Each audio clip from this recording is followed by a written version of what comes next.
How often do we consider the true impact of climate change on the world's smallest islands? On Roy Namur Island in the Republic of the Marshall Islands, that impact recently became a stark reality. In the early hours of the day, Roy Namur, a remote island about 2,400 miles southwest of Hawaii, was struck by an unexpected and devastating force of nature: rogue waves. Unusually large and unpredictable, these waves crashed over the island's defenses, wreaking havoc on the U.S. military facility located there.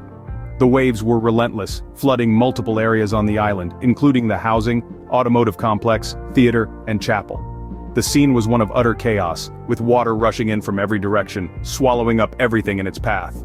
A once peaceful island was abruptly thrown into turmoil. The immediate aftermath was a race against time. The runway, a lifeline for recovery operations, was submerged and needed to be cleared urgently, a task that seemed almost insurmountable given the extensive damage caused by the rogue waves.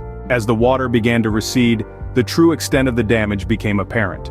The repair work was expected to take months, a daunting prospect for the approximately 1,300 Americans who live and work on Kwajalein Atoll, where Roy Namur is located. But what does this event mean in the larger context of climate change, and what future implications does it carry? The reality is rising sea levels due to climate change exacerbate the impact of these rogue waves on low-lying islands like Roy Namur.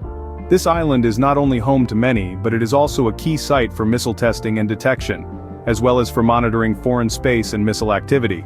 Therefore, the consequences of such an event are far-reaching, extending beyond the immediate devastation seen on the island.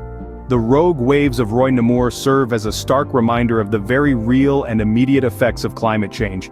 It underscores the urgency with which we need to address this global issue, not only for the sake of small islands like Roy Namur but for the entire world. As we move forward, we must keep in mind the lessons learned from this event. The rogue waves may have receded, but the ripples they caused continue to be felt.